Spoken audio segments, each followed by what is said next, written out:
Hi, everybody. We're a couple minutes late because I was like running through a construction site to get here. But here we are. I don't feel like I owe more of an explanation than that. No. No. So today we don't really have a topic. We're just here having coffee and answering questions. Nicole said that I could talk about yarn if I wanted to, so I brought some. I didn't realize that was like inviting a whole. Have you met me? I mean, I don't care about yarn, so. Well, I know you don't care about yarn, but I brought some. It's very pretty. Okay. I figure it's that or I show the stickers I've been making. Oh, God. Oh, my goodness. Okay, I'm going to try to share this into Grandma June's as well. Hi, April. Except that I'm not very good at figuring this out. Oh, share now. I've got it right here. I got it into Grandma June's. I'm good. Now I've got to go. All right, cool. I shared it. Yay.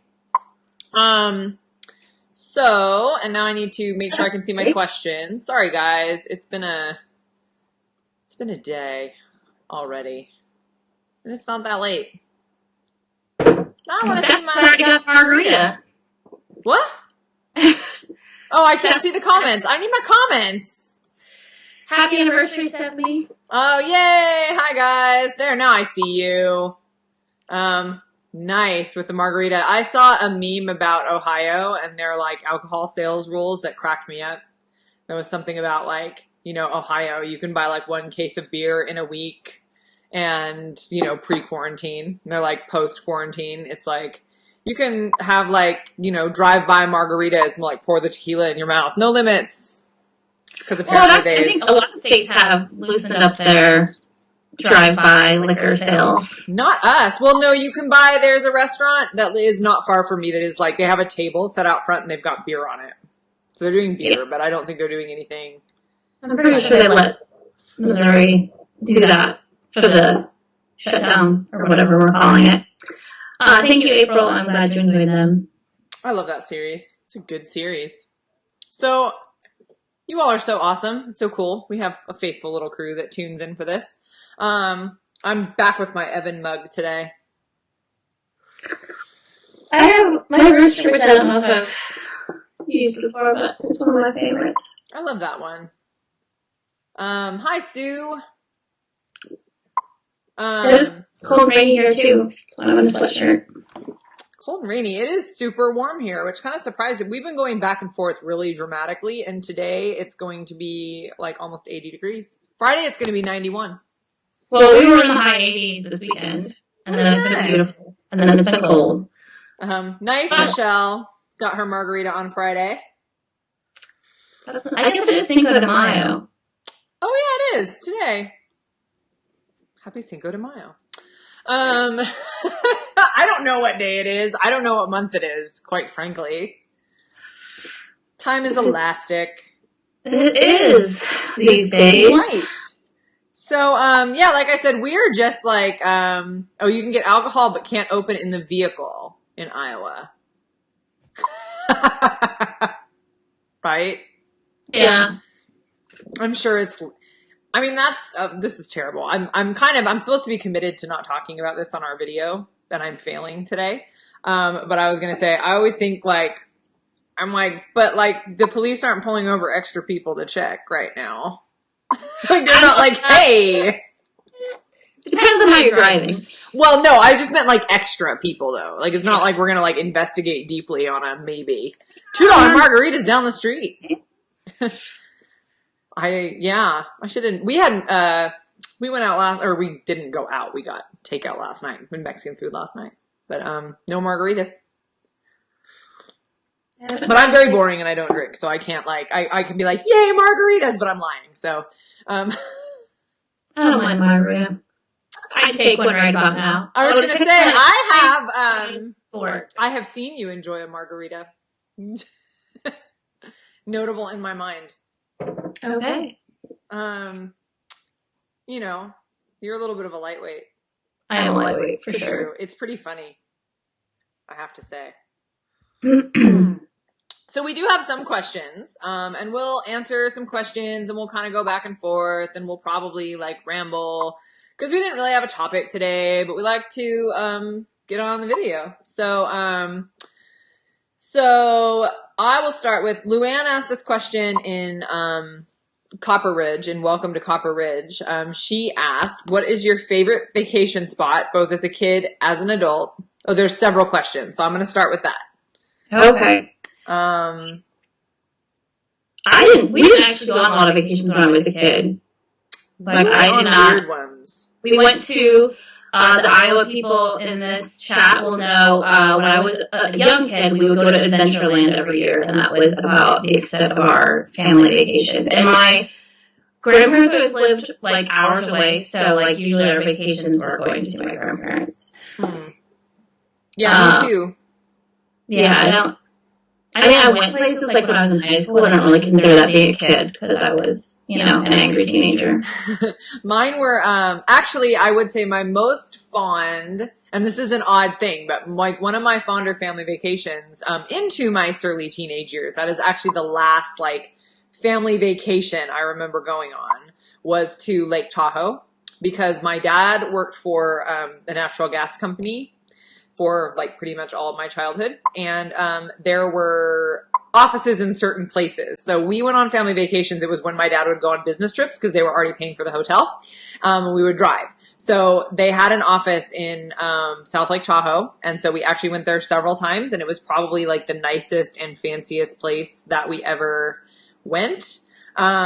So I have very fond memories of that. And that was like, I was just texting my brother. I have one brother, for those of you who don't know, and he's like 2.5 years younger than me, and we're quite close because it's just the two of us. And now I'm suddenly getting audio feedback. That's disconcerting. Yeah, you slow there for a second. Woo! Anyway, he and I, like, so he was like 15 and I was 17, like our last like proper family vacation when I was like at home and all of that. We went to South Lake Tahoe, and I was just reminding him that we watched, our parents went out on a date, and we sat in the hotel room and watched the second Harry Potter movie on pay-per-view.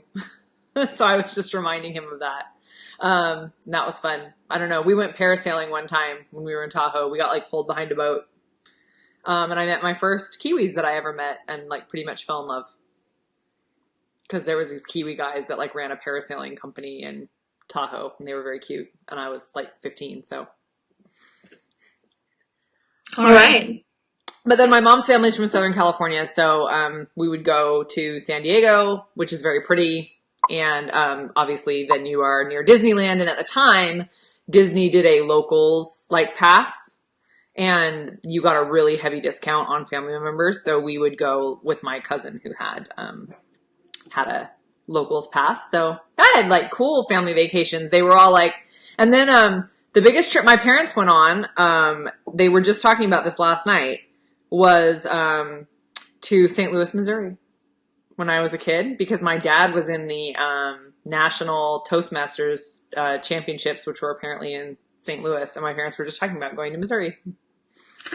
Yeah, actually, I mean, before we moved to St. Louis, that was one of our vacations. I don't consider it one of my favorites, but I don't really remember it, except my youngest sister was a baby, which is like, so I'm 10 years older than my youngest sister, so I feel like all of my family vacations, like, I remember her as, like, a horrendous child ruining everything. And my mother would agree. Like, we have video from, we went to the Mount Rushmore, and it's just my little sister in a stroller screaming. What I vividly remember about that trip was, the whole time we were there trying to enjoy Mount Rushmore, she was, like, throwing, I mean, she was, like, 3 maybe, like, I mean, she was little, and throwing tantrums and acting like crazy, and then the whole time we were not at Mount Rushmore, she would just cry, I want to see the faces. I want to see the faces. The whole time we were there, she hated it. So, we still call it the faces to this day. Yeah. That's actually the thing I usually remember the most about family vacations was whoever had a major meltdown. Like, we drove to DC. My dad had, like, a historic, epic fit because he was lost and couldn't find the hotel. So like my husband loves to go on vacations, and I always didn't really like it, and he wondered what was wrong with me, and I realized it was just because like vacations were very stressful in my family. Someone always was angry, someone always had a meltdown. Actually, we did when I was in high school and college. We would go to Hilton Head, and that was much more chill because we would just drive, and then Where's that? it's in South Carolina. Oh, okay. Just a beach. So we would get a condo, and you could just walk to the beach, and everybody could kind of do their own thing. So those were nice. I like those more like you're not trying to go to a million places. Yeah. Thing. Ours were always like very, like they were very strange because it was either speech, like visiting my mom's family, which was Southern California, and we would drive. And one time we broke down on the Grapevine in my family. So this was like actually this was probably like 2000, and we had a 1978 Ford Bronco. And, nothing in it worked, and like no one had cell phones. So like it was overheating. So we were running the heater to pull heat off the engine and going up the Grapevine in the middle of summer, 100 and something degrees with the heater on full blast in the Bronco. And then it broke down at the top or like the middle of the Grapevine, and my mom had to like run to a call box. What is the Grapevine? So it's a really big, like, I think it might be a mountain range, but it's a pass for sure. When you're going up like from Central California into Southern California, and it's all uphill. So it's really, really taxing on like an old car. And it's got horrendous traffic on it. And so, yeah, I just remember like always the Grapevine was like a big thing because it would like, because we always had old cars. So it was like, oh, we got to go climb this thing. And so, yeah, we had to like ride in a tow truck. And then I think about that because my dad would often not go, because he does not want to go hang out on a beach like pretty much ever. He is not a seagoing person. He is a mountain dweller, and he's going to like take a pass on that. And also family togetherness. He's going to pass on that too. So my mom would take just us and like no cell phones and stuff. And it's like an 18-hour drive down to San Diego from where we are. And so like now that I have kids and stuff, and I realize how much I rely on like my smartphone to get me places, I'm like, I do not know how she did that or why. Right. That's what I think about that a lot because we often would get lost. I remember my mom running out of gas at some point, and that was not like a big trip. I can't remember where we were going. Like things like that, and you just had to like sit around and wait. Yeah. Like, you know. Well, and so when I graduated from high school, I had a friend, and I use that term very loosely because I was homeschooled. So we had a ceremony like at a Baptist church, and I had actually not been in high school for 2 years by the time we did that. But I wanted to like walk with my friends. So, but for our like senior, like our senior trip was that a friend of mine had gone to live down in Southern California with her like rich aunt and uncle to nanny their kids. And so my other friend and I drove down to like pick her up at the end of the summer and bring her back home. And we got like, somehow I got lucky, and like all of the wealthy friends and relatives of like my friends and my mom let us stay in their houses, and there was like no one there. So we ended up staying in all these houses, like heading down to Southern California. And we were kind of broke because we were like 18. And so we bought, like, we existed on like tortillas and like lunch meat and just like made wraps out of a cool chest in the car. We did not know how to pump our own gas, because in Oregon, you don't pump your own gas. So we did this road trip down through California, and we're 18 years old, and we're like, I don't know how to do this. Like, hi, Susan! Hi, Susan! I miss you, Susan! Our favorite Scott. I know. If you guys don't know, Susan Wilson writes as Scarlett Wilson, and she's amazing, and you should go buy her book. So, and she's awesome. But anyway, so that was like a ridiculous trip, but we went to Disneyland, and my friends had never been before, and it was really fun. And, cause if you're with me, you end up at Disney, usually. That's how that works. So, and even if I'm not directly involved, somehow you may be at Disney World, and I might just happen to be there. This is also true. Yeah, so one of my favorite adult vacation memories is that Nicole's and mine's family vacations at Disney World happened to cross one year. Has that been 3 years now? Or 2? Ooh, I don't know. But, yeah, it was not planned. It was that particular trip. We have been together too. Yes, yeah. To be at Disney together. Yes. But yeah, they just kind of overlapped. And so we Disneyed together. We did. Because my husband loves Disney. And so do I. Ultimate vacation. And which I think is hilarious because he might be one of the few people who like is like as big of a Disney nerd as I am when it comes to the park stuff. Probably not the movie stuff. I'm probably a bigger nerd. But but no, he probably hadn't been to Disney World in like 10 years and still like knew where everything was. Mm-hmm. And like he has like a map in his head and could like same. We never went to Disney when I was a kid. Like my first trip was when my youngest was like 2 or 3. So I was like in my early 30s. So the Disney magic is a wee bit lost on me. My husband went for the first time in his 30s with the kids, and he's from California, but still he didn't go Disney. He really likes it. I have been to Disneyland. Yeah. I went to Disneyland when I was like 16. I wasn't impressed. Yeah, it doesn't surprise me. I do think the funniest thing is like my favorite Disney memory, and I do hate to out your dark heart, but I don't really. One of my favorite Disney memories is that picture of us in the car. Cause so we accidentally crossed Disney Vacations once, and then another time I legit crashed her Disney vacation with my middle son. Just him and I went and met them for a Disney trip, and I had a blast. But, and my middle son loves Disney so much. It's his big thing. So he just was thrilled. He had a great time. And he was like talking to you guys by the end of the trip, which is pretty funny. If you guys don't know, my middle son has autism. And so like it took him a while to like warm up to everybody, but he was like addressing you guys by name by the end. I think he was quite impressed. I'm sure it had nothing to do with my husband's backpack of snacks. Nothing at all. And he goes, "What's the dad's name?" That was really funny. Like toward the end of the week, and I was like, "Yeah, because he's got the snacks." But that was my favorite thing. I think that like I was walking like with your husband planning like like the next Disney thing, and you were literally like walking behind. Like I don't understand what's happening right now. So I understood. You understood. I mean, you knew what you knew because But anyway, I don't know where I was going with that. Just, the car ride. Because we went on that. What's that ride called? Because they don't have it at Disneyland, so I keep forgetting. Test Track. And it was like, it had to be like 30 degrees.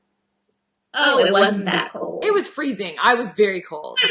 50. It was not 50. But it was overcast and rainy. It was very cold. And it was night. It was dark when we went on that ride. So maybe by the time we went on the ride, it was cooler. It was cool, but we and it was very, very cold. The wind coming in off the water in Epcot is ridiculous. But anyway, so we were on the ride, and like now, even still, when I look at the picture of us on the ride, I cannot see you because you're in a hoodie. It's outside. It is. It's freezing. Yes. I'm wearing this actually. Well, even I have like but it's a white vest, but I'm like up to here because it was cold. Anyway, that was cool. I think probably but you're more of a national park person than a theme park person. Yeah, actually, probably my favorite adult vacation was we went to the Grand Tetons.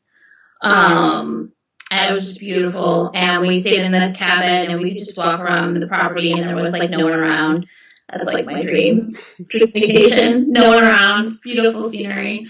And I like being in charge of my life. The problem with Disney for me is like the bus rides and the wait times, and I like to be in charge of everything and know what I'm doing. I will say this is terrible. Like when I just went with my mom and my daughter, and we did not do buses. I was like, there's only 3 of us. We're taking Ubers.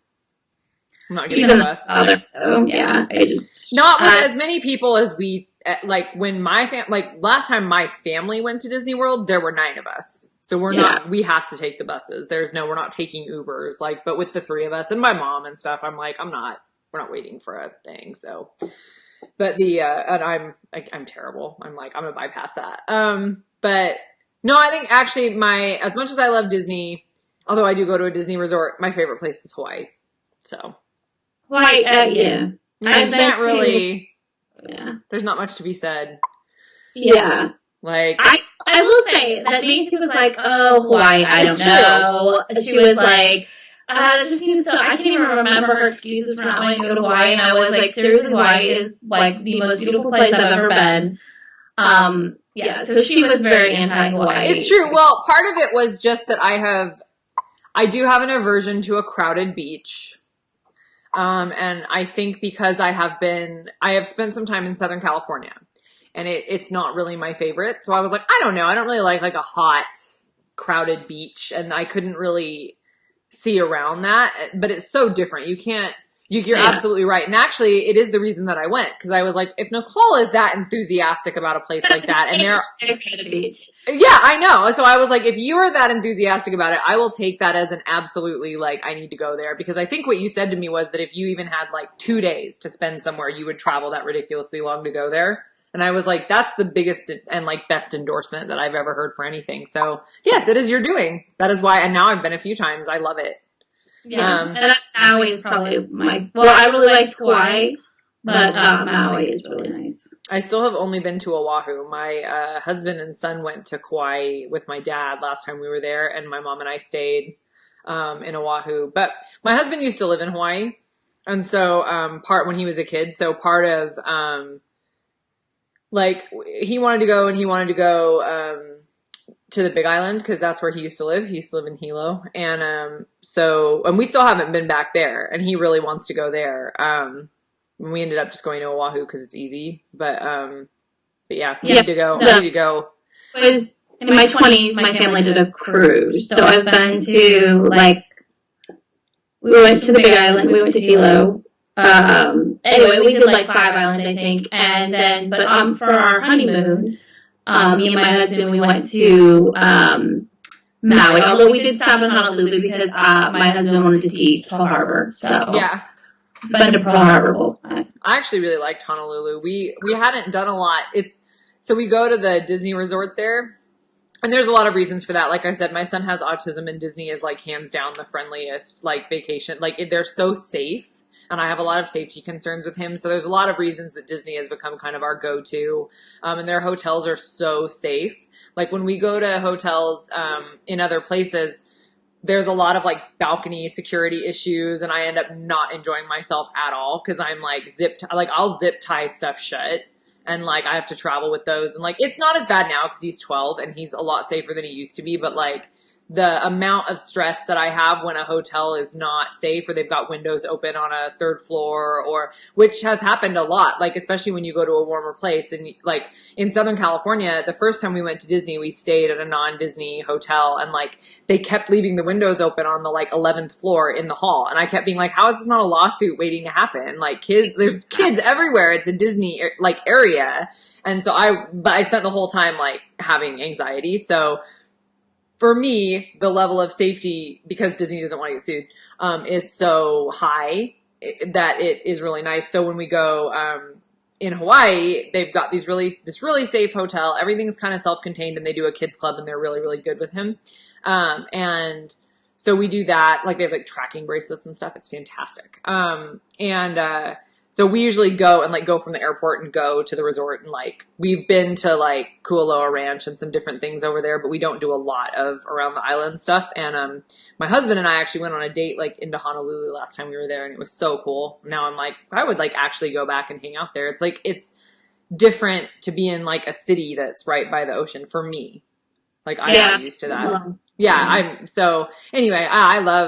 I've never been to Alaska. Sharon just said Alaska is my favorite vacation spot, and I would love to go there. I love to go to Alaska. I really want to go. I actually was looking up, I think last summer, how long it would take us to drive, up that way, and because we actually could, and it's a long drive, but we could do it. So I keep thinking I should go up there because I really, really would love. Alaska, yeah. Yeah, because I love. I love the mountains and stuff, and we don't tend to travel to go to them because we're surrounded by them all the time. But then, of course, locally, we love to go to Crater Lake. We're a few hours from Crater Lake, but it's so beautiful, and it's one of those places that you can't.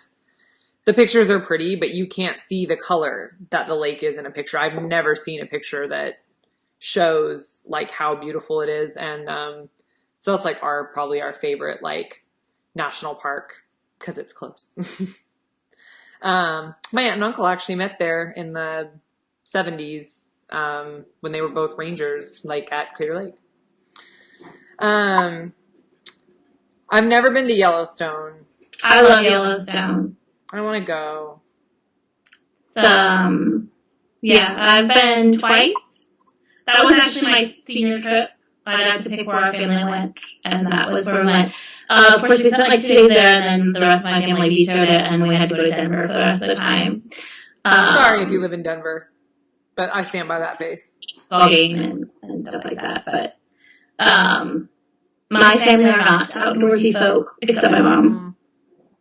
I am in the right conditions. I do remember basically we did a lot of camping when I was a kid, and my dad, like this is very like, my dad is very anti like campground. So we would have to just like go camp somewhere in the woods. And I just have a lot of like, had some rattlesnake encounters as a child that made me not super happy to be in the woods. And no large predators though. My brother got lost in the redwoods once when he was like 3. Because he rode a bike when he was like 2 years old, like a 2-wheeler bike. And my dad went out on a bike ride in the redwoods. And then we were in a campground. We were at Jedediah Smith in Northern California. And my brother went after him, but my dad didn't know. And so he had like ridden off on his bike and he was like a toddler and they couldn't find him. So that's fun. Yeah, no, we did a lot of like camping stuff. And that is something I have never done as an adult, camping. I feel like I kind of did my time. Opposite. I never went camping as a child. The first time I went camping, my friends in senior year, we decided that we were going to go camping. But my husband likes to camp. I mean, we met at the state park. So yeah. My husband would love to camp. Kids really good camp. Well, that's the problem. Every Yeah. time we've talked about it, it's like we've had young kids for so long. I mean, that's that you get in that stage where we've got 3 kids and they were born like one right after the other. So it's like, and then I have like I watched way too many like Dateline type things that I shouldn't watch. And I'm always like, I watched one where they cut open the side of the tent and stole the children. We can't go camping. I can't stay in a tent. They'll cut open the side of it and steal the children. Also bears. Wake up? Apparently not, because it happened. Although it was the 70s. And I feel like people were like very much like blasé about that stuff then. They didn't really watch their kids. Okay, Luann says, have you ever been to Mackinac Island in Michigan? No cars, just a horse and buggy. That's my mom's dream because she loves that movie Somewhere in Time. Like that is her on her to-do list is to get to Mackinac Island. Actually, we were supposed to go this summer with my mom and my because it was my mom's 60th birthday this year, so that was going to be her 60th birthday trip. I don't know if we will still be doing that. Guess we'll see. Guess we'll see. Stephanie says we hunt and fish, but my dad would rather pay for a hotel. One of these times I will get into the elk hunting setup that my husband and my dad have. It's intense. Well, haha, LOL. That's what my husband really likes to say. I went camping once. It was intense. Dad joke. No, they've got like a huge tent that they put a wood stove in. It's got a chimney. It's wild. I thought maybe I had something else to say about vacations, but I was like, I should probably move to another question. So apparently we can talk about vacations for a significant amount of time. Oh wait. She wants to know your embarrassing moment dating.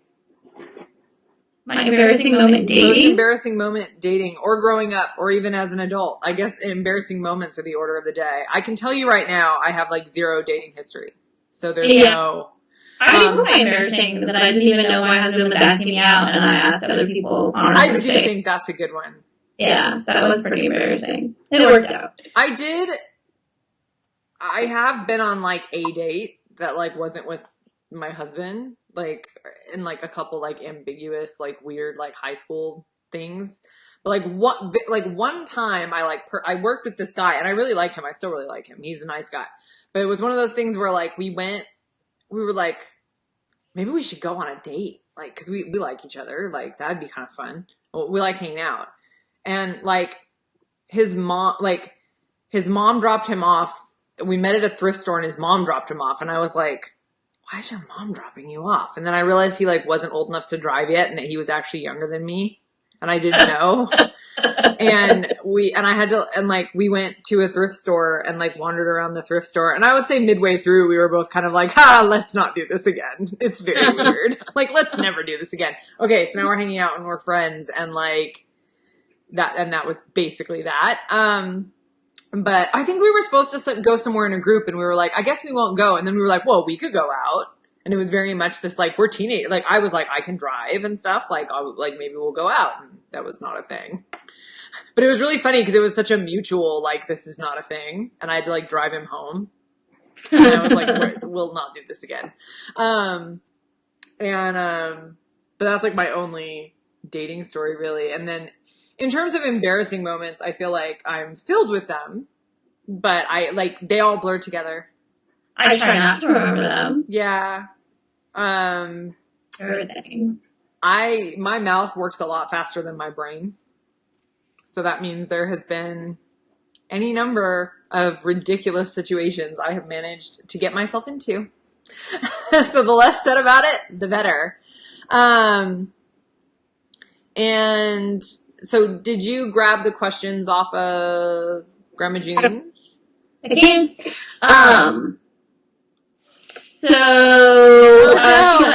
Luann says, mine was the guy had a cold. We were having a quick snack, fast food. He started talking and blew a snot bubble.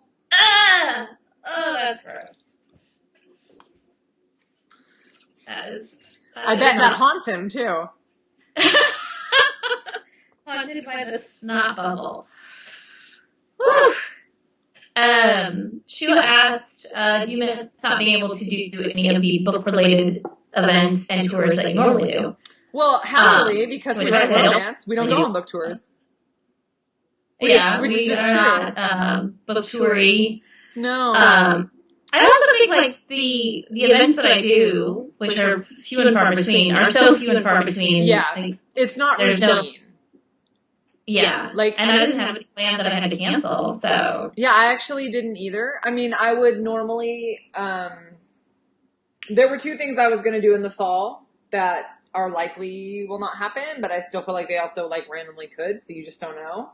And so I'm not really like thinking that far ahead. And this is the time of year when I often do things, but I wasn't going to this year. We're building a house, so I was pretty much just here. And the one, like, I will say, like, and it's really funny because like there was nothing planned. And still now I'm like, I miss the idea that I could like randomly go to the Midwest and hang out with you, even though I wasn't going to. Yeah. So I'm like, I don't like the idea that I can't, even though I like fully wasn't going to. Like, but sometimes, I mean, this is the thing, like, honestly, we randomly end up seeing each other a lot. So I'm like, well, now there's like no chance for like a random, like I've randomly seen you at Disney World. Like we randomly went to Dierks Bentley, like with very little planning. So like, yeah, so I would say I don't really care about the book stuff. I have I was going to see Jackie and she was going to come from New Zealand. And so like, for me, it's like, I like signings and I really love to talk to readers, but we can do it like here too, which is really awesome. We don't have a lot of that going on. I mean, it's just not a common thing. No, especially for me locally, we don't have any, like, there are, I do things locally and 0 people come. I'm not even kidding. The last book signing that I did here, no one came. My mom sat with me, and then Megan Crane came and sat with me, and no one came. Yeah, it's so not fun. No, it's not fun to do local at all. And I have readers here, but they like already bought the book in Walmart and they like don't come to a book signing. So like I'll go hang out at a bookstore and like talk to the like bookstore owners and stuff, or like I'm always at Rebel Heart, but we don't really like, yeah, I'm totally serious. You'll get no one at a local thing.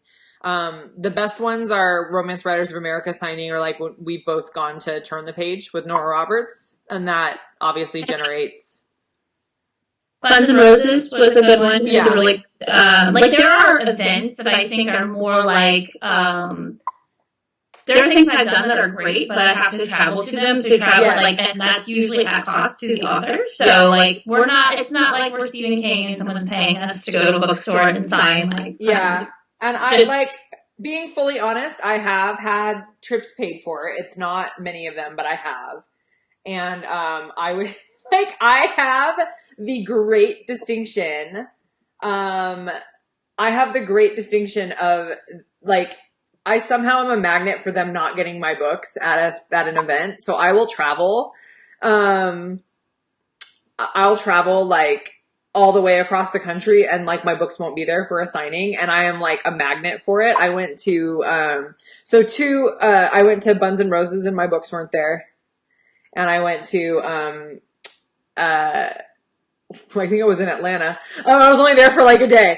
In Atlanta for KissCon and my books weren't there. So, I have been to events where like, I was like, hi, what's up? There's nothing to sign. So I would say like a lot of the time, like, because things like that happen too, I'm like, that can be a mixed bag. But, we were planning on putting something together with the four of us, the Cowboy for All Seasons people. We didn't have anything firmed up at all because already some plans had changed from summer to fall. And, so I would just say we didn't have it planned then. And we have it less planned now. Yeah, everything's up in the air. Yeah, exactly. Yeah. So April asked me, with the COVID stuff, will we still be able to buy signed copies of your books from your local? Yes, because I can go, we're easing up here. And actually, like some of our stores, that are closed, like they're just closed because the owner has opted to do so. Like a lot of our retail stores, if they can distance, we were clear to be open because, we're not a heavily affected area and remain so. So we're, by the time my book comes out, like we're on a path to be like partially opened up. So, and also like there's, I actually already got contacted by the owner of the bookstore to ask if I could come sign some things. So I can, I will be doing that still. They'll mail it to you, April. So I'll sign and like we can send it because I don't know that we're going to be doing anything. But I can definitely sign. Oh, sorry, Leanne. I know it's so frustrating when the stores quit carrying books. And April remembers my lack of books in Georgia. But we did mail free books. Harlequin mailed books to people after that, which was pretty awesome. That bookstore owner did not like romance. I can tell you that because, I was, standing there trying not to feel sad. And, the new one would be in Walmart most likely, yeah? Yeah, it should be at Walmart or Barnes and Noble. And granted, so Walmart particularly, you're at the mercy of whoever is stocking books, which is not Walmart employees. But it should be there. If it's not, probably the last month's books are there. But sometimes you have to dig if it's messy. Yeah, that is true. They tend to stack them sometimes, and it gets really buried. Do you have another question on your? Yeah. So Sharon Kendrick asked, Sharon Kendrick cake. What kind of cake Grandma June likes? Yeah, I think I saw that one. I feel like she would like. Isn't there like some like Southern lady cake that's like hummingbird cake or something? But why would a woman living in Oregon have a Southern lady cake? I don't know. It sounded fancy. Grandmas like chocolate cake. That's true. And my grandma, who is originally from Montana and then lived in Washington and then has lived in Oregon these last 60 years, she likes a chocolate cake. So I'm going to go with chocolate cake. Who doesn't like chocolate cake? It's true. Grandma June would like a chocolate cake. She's a practical woman. Yeah. No time for nonsense. Exactly. Chocolate cake is not nonsense. Cakes. Well, I'm open to all comers when it's cake, but unless there's raisins and a variety of nuts that I cannot eat. But were there more? And you guys last feel one free to is- ask questions over here too. Like you can't see what I'm gesturing at. No, I don't know what you're doing. So for both authors, would you ever like to write future Marietta stories? Which for those of you who don't know, Marietta is a Tule Publishing Town. that people write stories in. I've written quite a few Marietta stories already. I never say never. I don't have any. I never say no. I mean, right now I'm like super busy. But I actually wrote some in the Newtown last day in Texas, so the next one I would write would probably be to finish that series if I did so. But I think we're both pretty like never say no. We will always. Yes, and I've had some very interesting things come out of that mindset. Like I was saying, I gave a workshop on Saturday to the Seattle romance writing chapter. And I was basically talking about that, just how I was like, I've done a lot of different things, and some of them have been never again kind of things. Where like I wrote a biker book. I wouldn't say that I'm like, that I wouldn't not write another one because I enjoyed it, but I would say that there wasn't like a clamoring audience for my take on bikers, but like it was fun and it was different. And like my kind of philosophy has always been to just say yes to the random thing, and it like can open a lot of doors or none. And, and so, yeah, so then you end up with like one biker book. I kind of intended to write some more like Marietta books, and then I got like really busy and just never went back to it. And I think like that's a good thing, because then I think you end up with a lot of different doors that are like partway open and you can walk through them if you need to. So, I don't know. I just always say yes to the weird thing. Mm-hmm. I like to. Luann says, where do you get all your ideas? I have more ideas than time.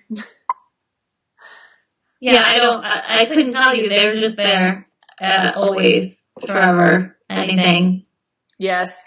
Never sat and I'm like, I don't know what I could possibly write about. No, like now it's like, where do you put it? And then how do you make it work for the thing that you are writing? I think is sometimes the question is like, how do you make it fit into a Harlequin Presents or into a Western romance? Or, I think women's fiction is so much more open-ended that like, I don't have a problem. Like if I have an idea that's for that, then it's for that. But, I get it from news stories and from, Disney shows like Sophia the First and Dares, and not Harlequin Dares that Nicole issues to me to write certain books.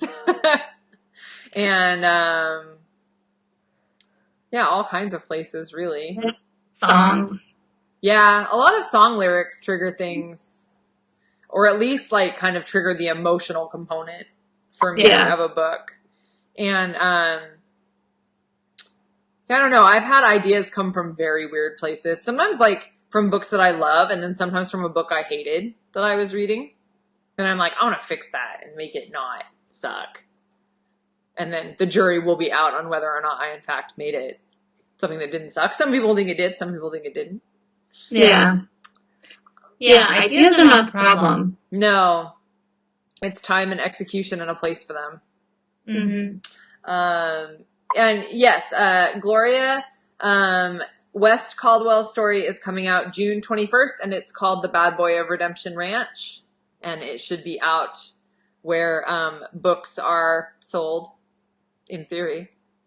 And Luann asks where we get character names. That is actually kind of funny, because I would say sometimes I sit down and I'm really like, well, when were they born? And like, what were the common names? And like, and then what would a sibling's name be? Like if I'm naming a family group and I'm like, their names need to match. And then like, sometimes I so don't do that. And I'm like, there's no way that like these siblings would have this collection of names. I don't even know like how they go together.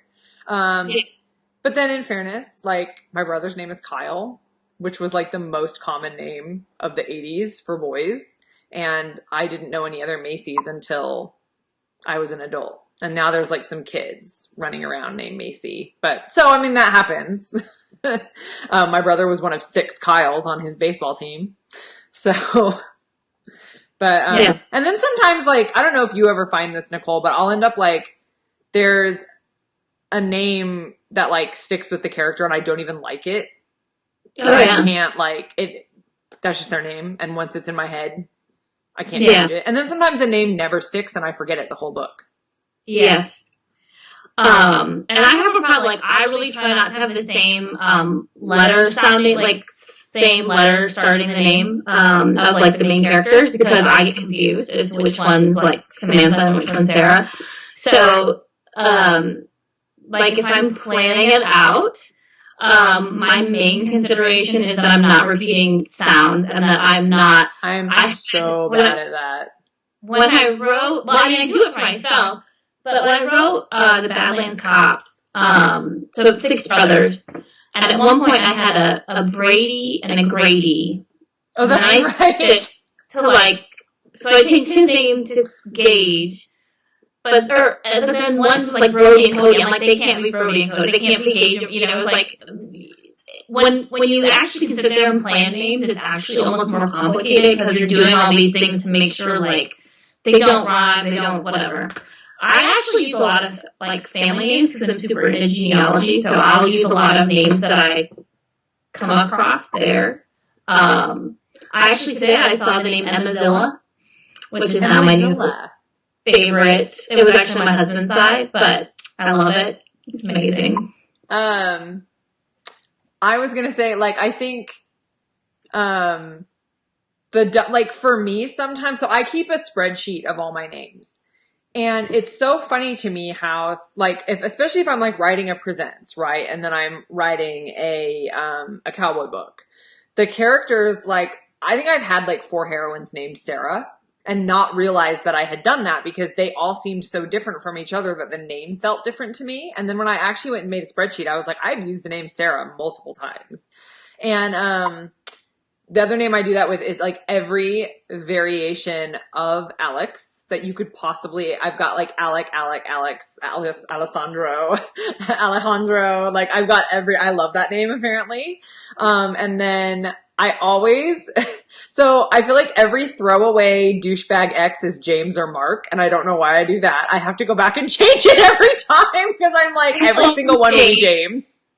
And well, my thing is like, it's like, if it's gonna be a person, it's like I want to use a name that I would never use for a hero if they're like a bad guy. So it's always like names that I could personally never use for a hero for whatever reason. And mine is also James. I don't know why. And there's a couple others, but that I've definitely repeated. But you're right. If it's a book, it doesn't always feel the same.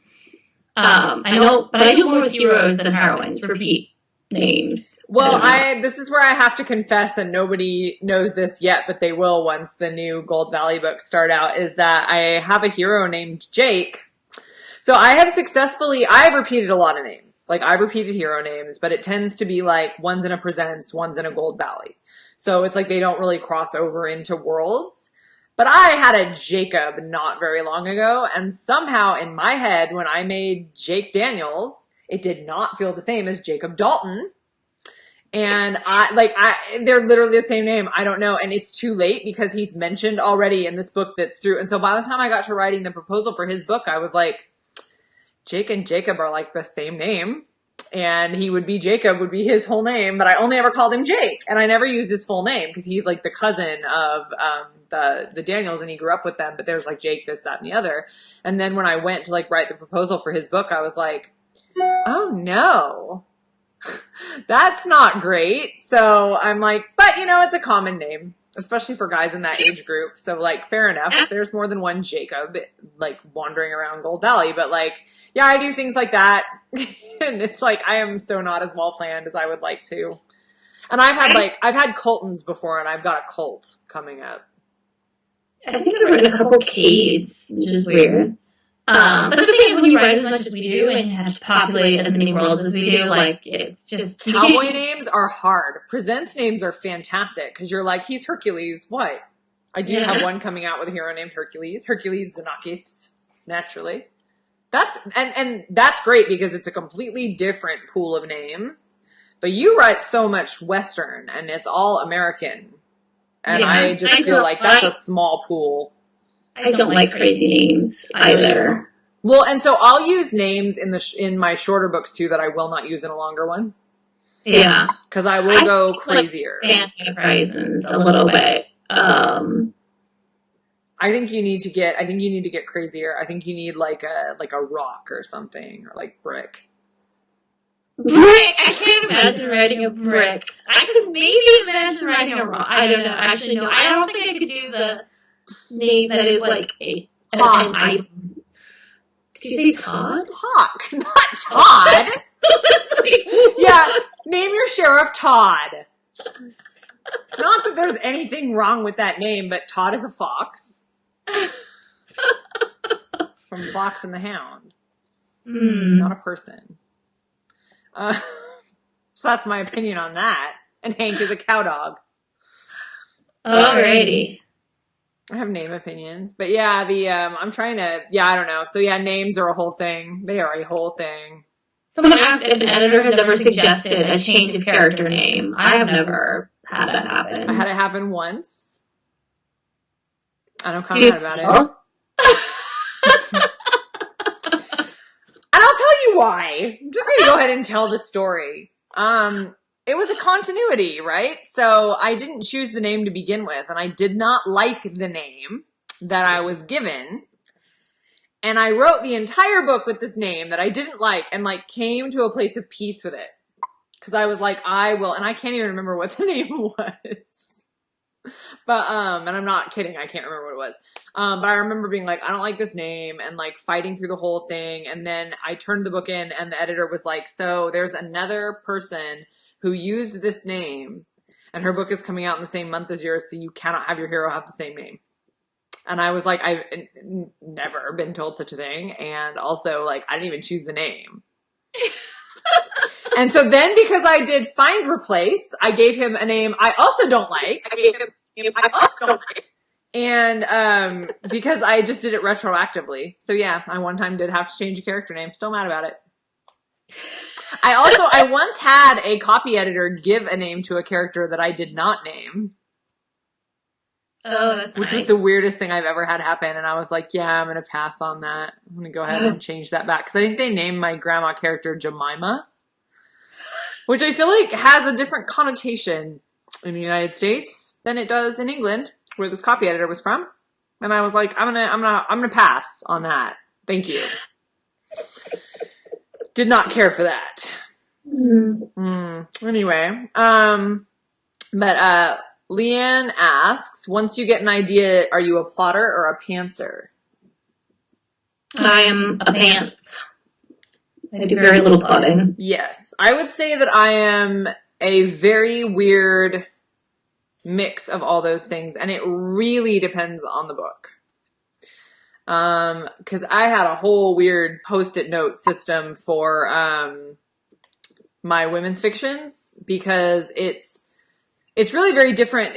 They're not that different because they're about relationships, and romance is about relationships. But I feel like because in women's fiction, rather than having two characters on the same arc, you're dealing with several independent character arcs. So I almost just look at it as like they're all in the same book and they have to go together, but like it requires a little bit more thought about things like as an individual piece for me. Otherwise I can't keep track and everything gets like muddled together. But that's the most, and that still has nothing to do with like a big external plot and everything to do with character emotion and development. Like anything that I tend to plot is actually just about like emotions, and it's just to kind of keep everything straight. But with a 50,000 word book, like they're under 200 pages with a presents or a desire, I tend to just kind of hop in and see what happens, because there's less to keep track of. And it's a very straightforward, for me, like, you know what you're doing. And I think intrigue is more complicated because you have the external plot to balance it, but it's still like such a straightforward. Oh yeah. And I mean, for me personally, like that is just the way my brain works. It's very linear. I can't hop around. I don't need to sit there and see it all, because I'm just kind of following instinct or some organic thing. Now, every once in a while, I have to sit down and kind of like be like, okay, it's been 3 days, like, I have 2 chapters left. You know, sometimes you sit down and I have to write it out. I don't know that I consider that plotting because it's more like getting my head on straight, but that's like the extent of plotting that I do. Because for me, I'm never gonna like, if I come up with an idea mid-chapter, I'm not gonna like be like, no, that doesn't belong here just because I didn't plot it. Oh yeah, no, so I have to be ready to go with whatever the book is gonna do. Yeah. And I think maybe that's it. I think maybe with women's fiction, with like, because there's more main characters, it's a little bit, like, it's a little bit more, like, complicated in terms of, like, if I do change something wildly, then it's gonna, like, mess up more stuff. Are we looking at Quarantined with the Cowboy? That is actually brilliant. Because I was gonna say no COVID books, but, Quarantined with the Cowboy, I changed my mind pretty fast. I have changed my mind. Like, in a cabin, on a mountain, and you can't leave, and you're stuck with the cowboy. I'm here for it. It's more fun than quarantined with your children. And homeschooling. I wish I had a margarita. I'll mail you one. I mailed you a unicorn cake. Don't think I won't. That you did. You did. Someday, Nicole is going to move and not tell me how to send her things because I abuse my privileges. I'm a great friend. I'm just still thinking about like plotting and stuff. It's like, it's so funny because like we are working on a group project again right now, which is so much fun, with Megan, with Caitlin / Megan and Jackie. And that always requires just a little bit more circling back. But it's like, even though we were talking yesterday, it's like we still fill in so few details. Because I think we all think of things in a very similar way, where it's like you just want the vaguest idea of scaffolding. You don't. We needed a framework. Yes. And that's kind of what we figured out, is like sort of the framework, how it's going to work, and then we're each free to do our own thing. Because I think that's just the way we work. I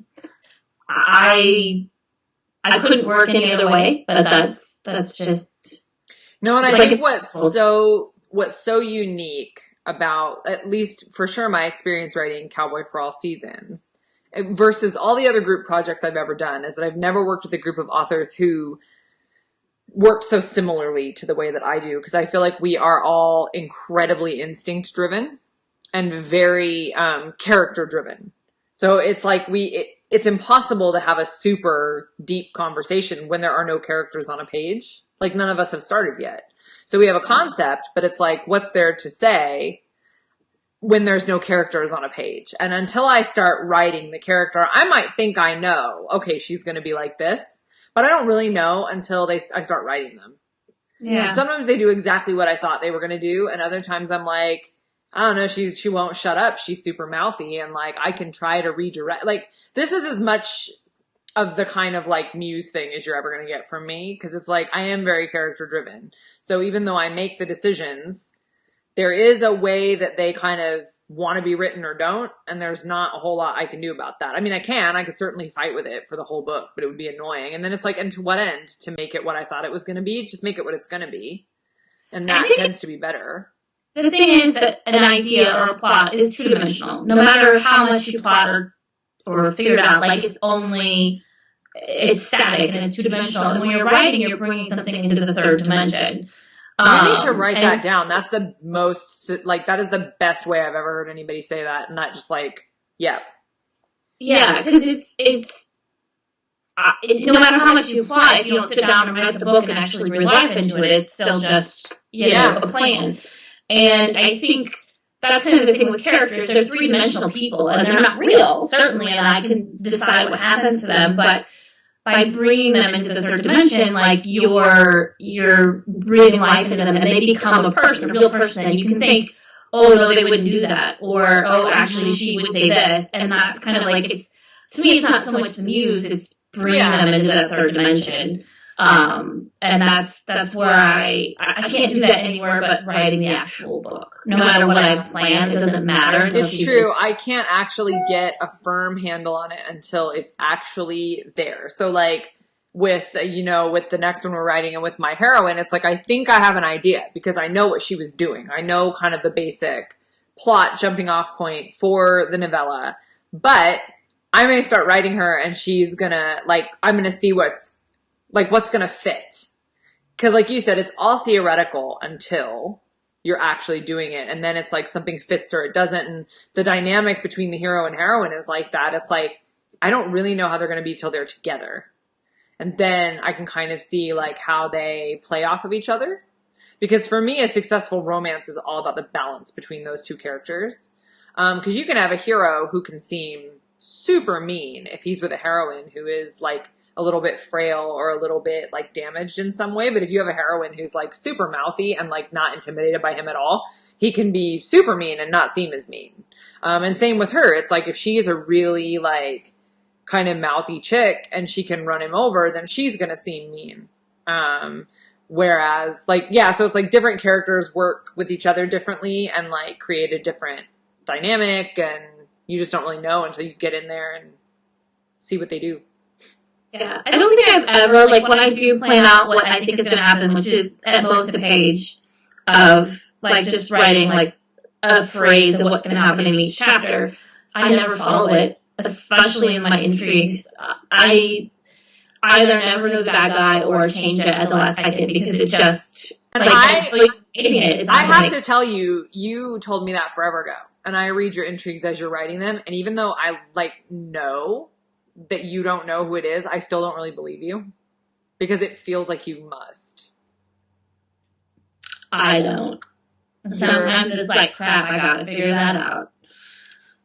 I'm that way with like this is a terrible thing to admit, but it's totally true. Like, especially because my problem is I'm like, oh, apparently I can write a whole lot of words and not actually know what the conflict is because I have like all this great front story and I'm not like down to the emotional stuff yet. And I'm like, sometimes it takes me all the way until like the hero is going like, I cannot love you because, and then suddenly it comes to me and I have to like go back and like seed that in through the entire book. And usually the actual physical actions of the characters support that realization, but I'm like, I have to go through and give it like an emotional. So for me, I'm like, yeah, sometimes it's that moment in the book. And then I'm like, oh yeah, that's the thing. That's why. Good to know. Would have been helpful 40,000 words ago, but hey, whatever works. Whatever works. I mean, and that's the thing about writing, whatever works. Yeah. Oh, you guys have any more questions? Cause we will answer them, even though we're, long.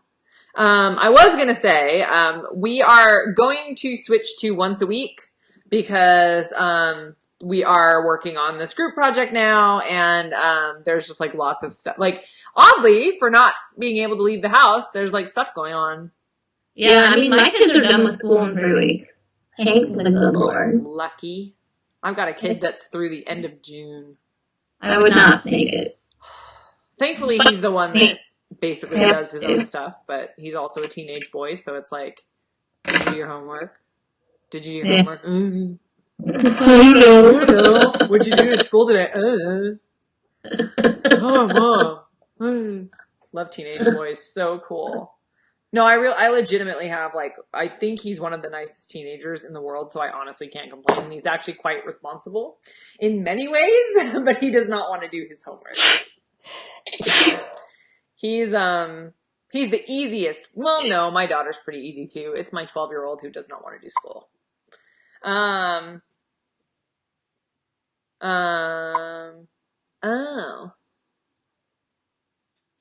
Oh yeah, sometimes thought two people would go together in a book and then they don't. Yeah, I have had that happen. Or like recast the, like I said, Tall Dark Cowboy Christmas, I recast the heroine in, the book that is currently called the, Heartbreaker of Echo Pass. The hero was a recast from an original and I made the other character just not exist. I went back through and edited him out of all the previous books. Have you ever been writing and been halfway through and said to yourself, these two would kill each other, not love each other? No. No. And actually, that's kind of what I'm going for in the beginning. I mean, have we not? There are times when I want to kill my husband. So Is that not love? is that not marriage? Is that not marriage? I'm headed. My 15th wedding anniversary is in a couple of weeks. I'm feeling like that's, I love my husband more than anything in the entire world, and also like, sometimes think maybe I could smother him with a pillow.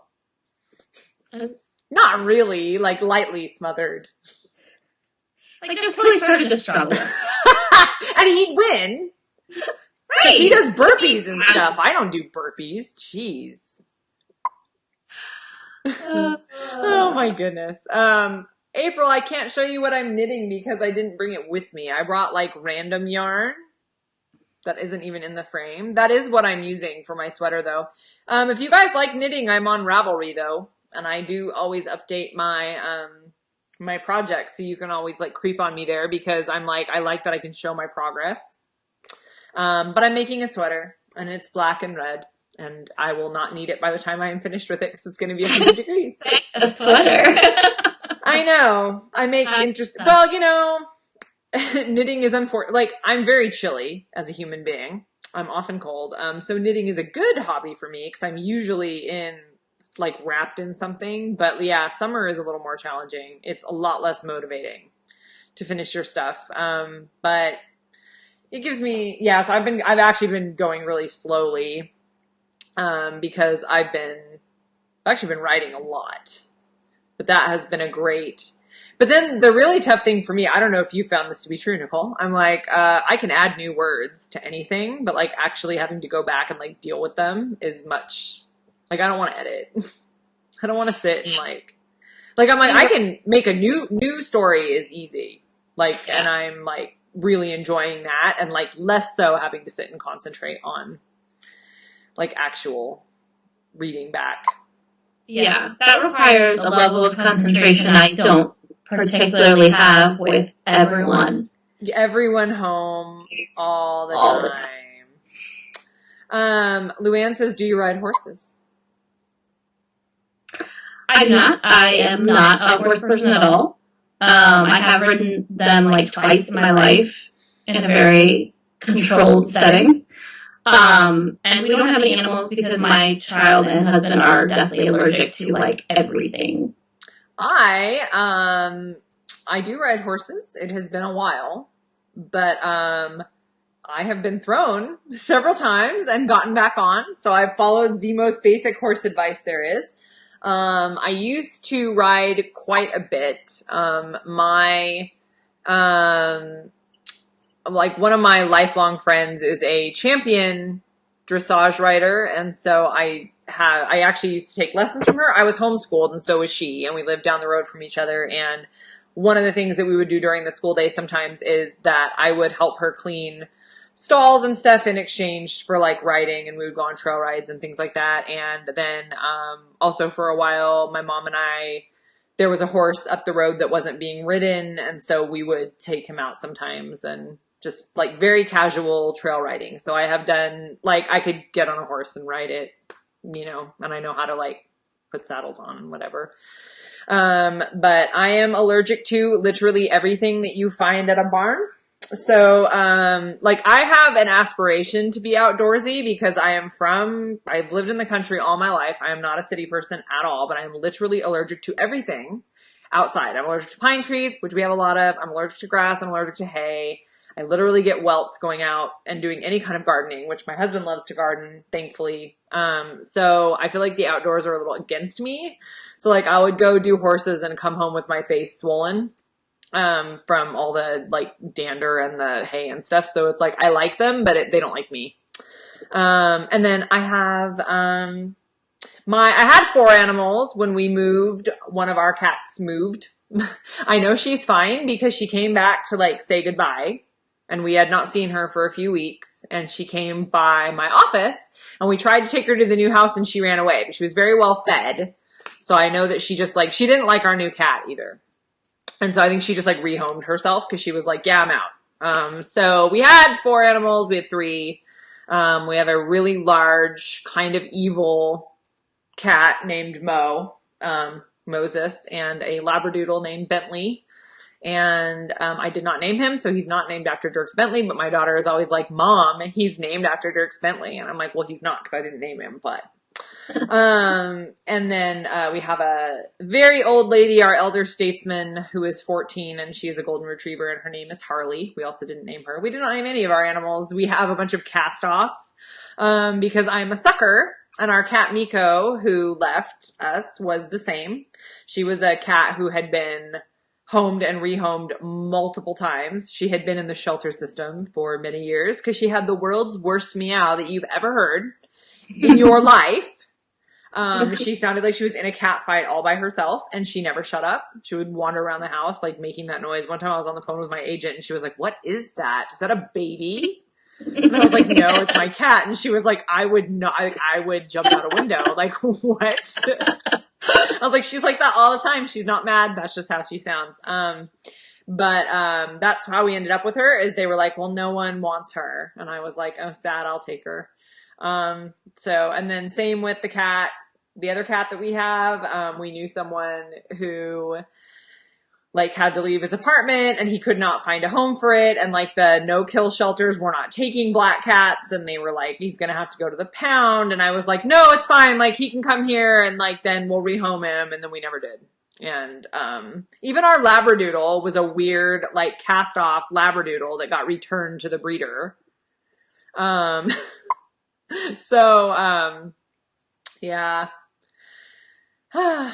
Kevin, a cat nobody wants. Luann says, I have Kevin, a cat nobody wants.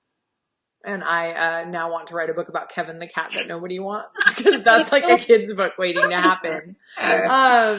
So yeah, that's we have so many animals. It feels like there's more of them, and they're like because they always want to go out in the middle of the night and stuff. They're just like, they run the place, and I'm like, I feel like I'm like an angry animal person because I really don't like to be inconvenienced, but I also can say no to nothing that like needs a place to go. So I'm always like, yeah, fine. And then like, angrily getting up at like 3 a.m. to let our dog out because she can't go the whole night anymore because she's old. But I love her. We ended up with her because we've had her for almost 8 years, and our real estate agent was like, her son called while we were looking at our house and was like, Mom, I'm at this like adult foster care facility that's getting foreclosed on, and they're giving this dog away at the yard sale. And if she doesn't find a place, they're going to take her to the pound. And this was like a golden retriever that was trained to work, like to be with special needs adults. And so she's perfect for our family, and we've had her for a long time. But yeah, literally all my pets are like weird cast-offs. I have fed a stray kitten now for the last 18 months. I found a home for kittens last summer, but can't touch her. We call her the Beast because she survived being outdoors during the polar vortex. That's insane, Stephanie. So if you guys follow Megan Crane / Caitlin Cruz on any social media, you've probably seen her Vera grounds. Vera is her cat. And my husband found Vera on the side of the road on his way to a chiropractor appointment, and he called me. And he was like, I just picked up a kitten on the side of the road, and we had just gotten our cat Mo. Like, we had just taken him in, and I was like, we cannot take a kitten because she'll get eaten. Like, we have 2 other cats, and they're already not getting along, so I just couldn't even imagine. And I was like, I can call Megan. And she came and picked her up, and I don't think I realized how poorly the kitten was until I saw Megan see the kitten. And I could just tell she was like, well, this isn't good. And when they took her to the vet, she weighed less than a pound, and she was like covered in parasites and all these like horrendous things. And she had a broken leg, and she had been crossing the highway when my husband picked her up. And, anyway, now she's like a thriving, fat, evil looking cat, and it's so wonderful. And she's such a little survivor. And, I feel like she's my godchild cat. I can't really claim it because my husband's the one that rescued her, but I like to bask in his reflected glory, so why not? Anyway, it's my cat story. And on that note, thank you guys for tuning in. Next Tuesday is actually the release day for Secrets from a Happy Marriage. So I think we're going to like talk about marriage or something in our video. Yeah. And we will see you then. And then we did not forget that we said we would do a writing workshop. So that will be coming as well in the next couple of weeks, but we will be doing Tuesdays instead of Tuesdays and Thursdays, and that will keep us more topically fresh as well. And we will see you guys then. So thank you, and we'll see you next Tuesday. Bye.